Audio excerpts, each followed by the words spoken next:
I'm Caroline Kinzer. I'm part of the Neighbors in Need Alliance, who are putting on this meeting tonight because we have taken on the task of a permanent city-sanctioned shelter for the homeless.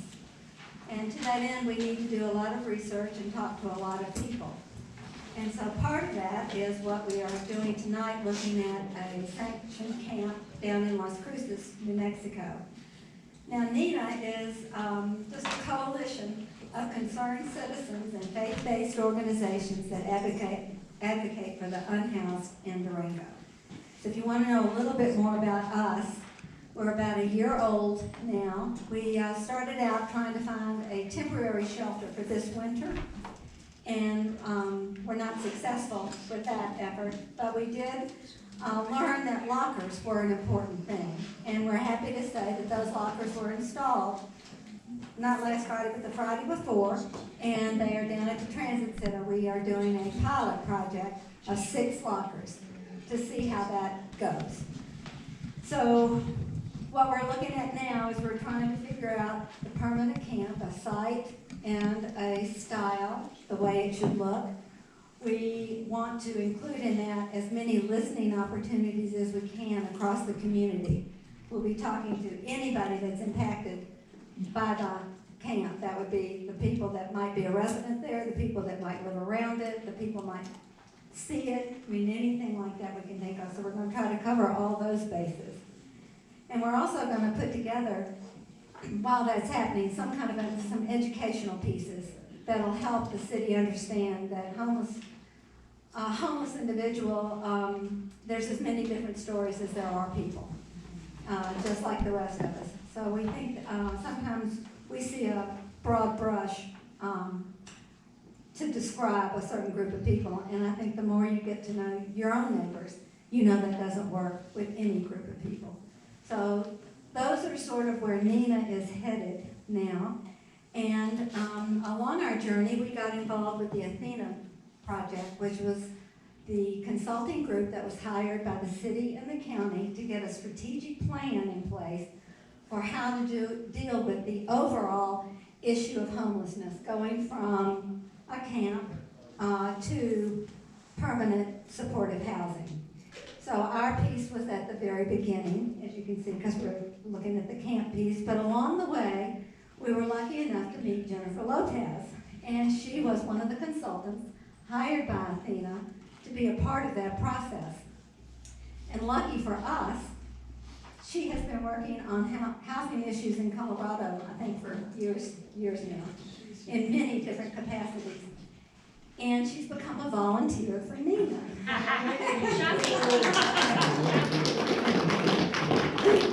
So we're really happy about that. And she is the one that introduced us to Nicole, who is the executive director at Camp Hope in Cruces.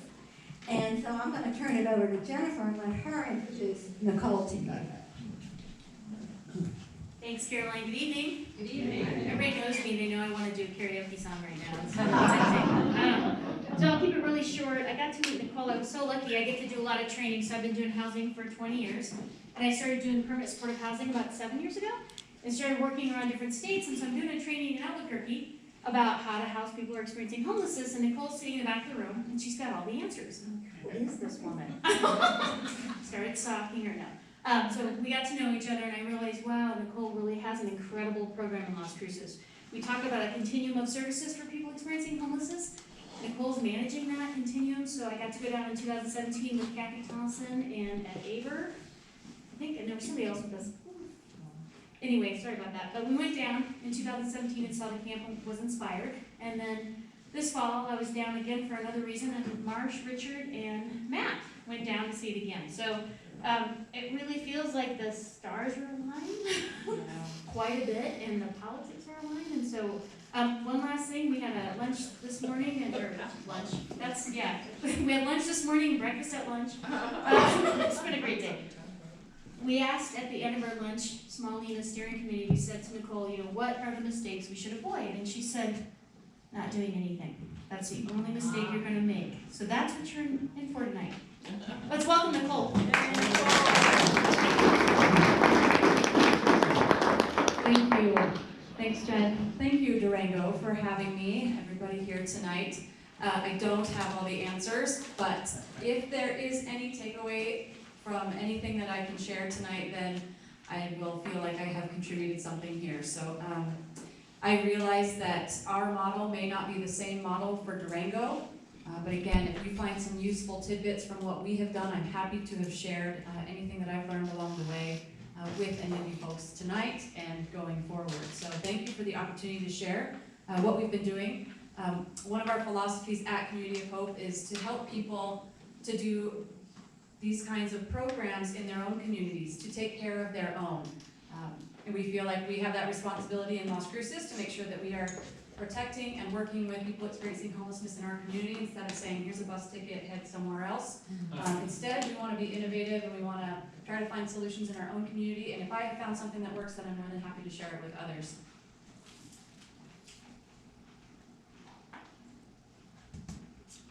So the Mesilla Valley Community of Hope is located in Las Cruces, and it's been there since the late 90s.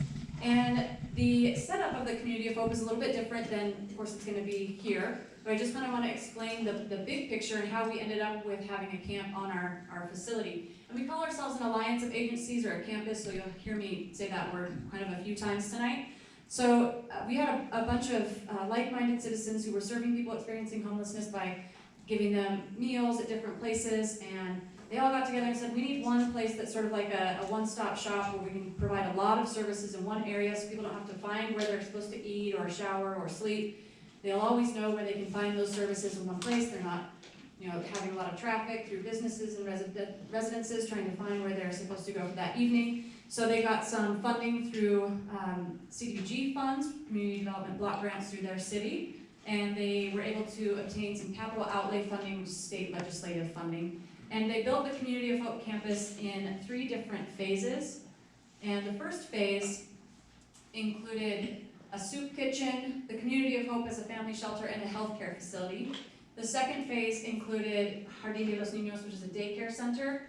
And then lastly, we had Camp Hope. Camp Hope was after the third one was Mesilla Valley Community of Hope with a food pantry, and then we brought in Camp Hope, which you could say is the 4th phase of that Community of Hope campus. I don't think there's I can just sort of point out, I think the next slide actually will show a little bit more clearly what this layout looks like. So you drive down this big long driveway and then you open up into this big campus. So up here on this top side is where we had the original buildings, which again included the soup kitchen, healthcare clinic, and Community of Hope, and then the daycare. And then the Community of Hope outgrew the shelter that it was in, so it expanded over to this area. So that little triangle right there is the Mesilla Community of Hope, connected to a food pantry. And this is my back door, and then come here and I'm in Camp Hope. So here's Camp Hope, and just across this canal is a cemetery, if that means anything to anyone here, as you look at spaces. So we are very close to downtown. We're not that far. We're probably a mile and a half from downtown area, but this is in a sort of industrial area. But again, you can see that all of the services are right there within a stone's throw of each other. And really close to a cemetery. And really close to a cemetery. That's the key thing. The rest Which is where a lot of people were sleeping when we didn't have the cemetery people. No. They didn't have any neighbor objections. No. But we did have some other, nobody. Okay. So, Community of Hope. We had expanded our services. We were just a day shelter as we began services, but we've evolved. We now have a lot of different types of services that we offer. Aside from having laundry, lockers, bathrooms, all those kind of basic needs that people have, we also have a lot of different types of housing programs. We have quite a few that are through the Housing Urban Development. But then we also have city grants, and we have state funding. Some of the city grants that we have, tenant-based rental assistance, home funds, things that are in a lot of different communities throughout the nation. Also with the HUD grants, again, those are through the continuum of care. So we are the holder of those grants for Doñana County in Las Cruces. We also have several different types of income programs for people experiencing homelessness right there at the Community of Hope. We have representatives who can help people experiencing homelessness to apply for Social Security disability benefits. And Social Security, this is a program that they started, it's called SOAR, and they expedite those applications that come from people experiencing homelessness because they realize that having an income and health care for somebody who is on the streets could be a matter of life and death. So they expedite those, so we help people get income through that way. And then we also have a day labor program that's through our city of Las Cruces, where we can take up to 20 people experiencing homelessness out each day to do 5 hours of day labor at city-owned properties. So a lot of parks, rec centers, airports, along different medians that they have, and then at the end of the day, they get paid cash, they get connected to the services at Community of Hope, and they get a meal. So a lot of wraparound services right there for people. So how did we start Camp Hope? Well, because we are that big campus of agencies serving a lot of different needs, people were sleeping on the campus. And camping is not an allowable activity, says the city of Las Cruces. So for whatever reason, this particular year, they decided this is the year we're going to tell you to stop letting people sleep on the property of Community of Hope outside. And so we said, great, where do you want us to tell them to go? Nobody had an answer, so we decided, well, let's start talking to people who are experiencing homelessness. How are they going to be impacted by this? Where are they going to go? What are they going to do? We did have one overnight shelter, which we still have, but if they weren't staying at their shelter, that was already, there was a reason for that. So we started to have what we call great conversations, and it's a nonprofit through this gentleman who would come in and have these respectful conversations that were really solution focused and kind of talk about what's going on, how can we solve it, and it's going to take everybody in this room to figure that out.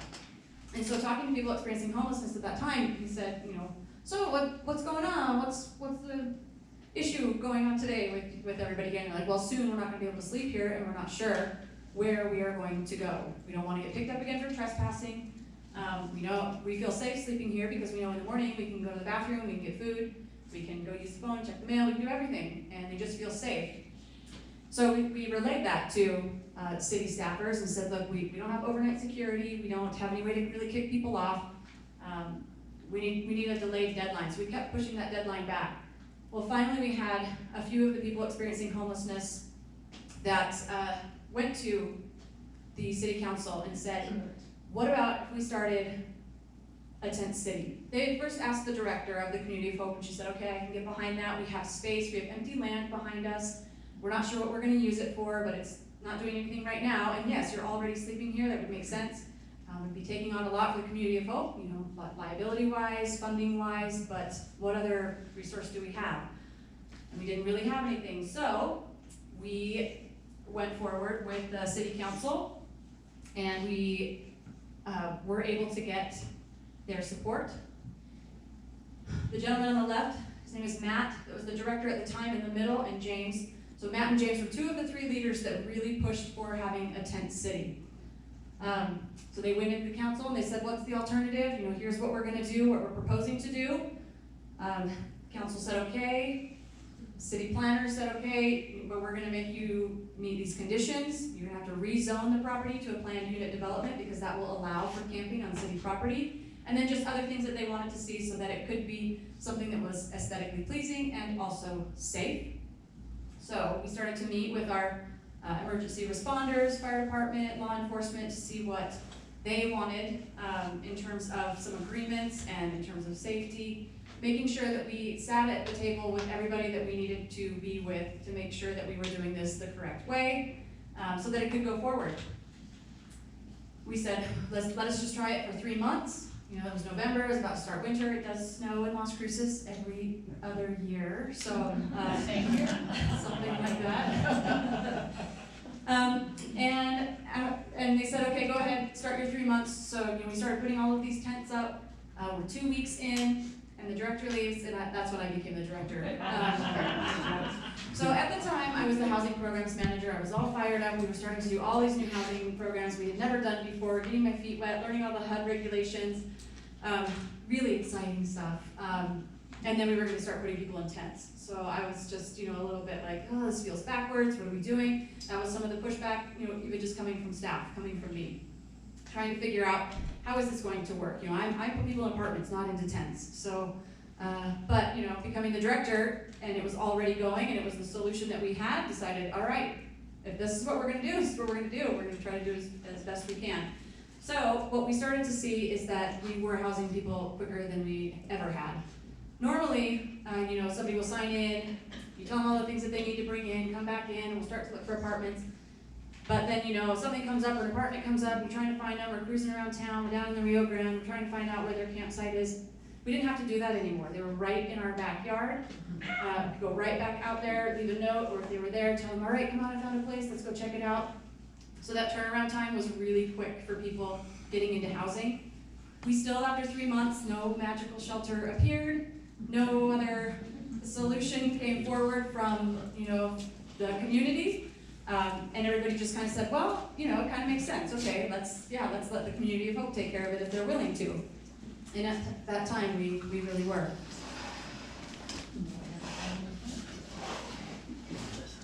Nicole, the mayor of your religious joint. Welcome. Thank you for being here. Thank you. So, we do have some businesses in that area. And we, again, as we have all of those agencies there, directly across the street from us is the Gospel Rescue Mission. So that's the overnight indoor mission. So as you can imagine, we have a lot of people experiencing homelessness going back and forth. They can't stay at the mission during the day, so they all come over to the Community of Hope and they all go over to eat dinner. So back and forth, and some businesses find that troubling, as difficult for them.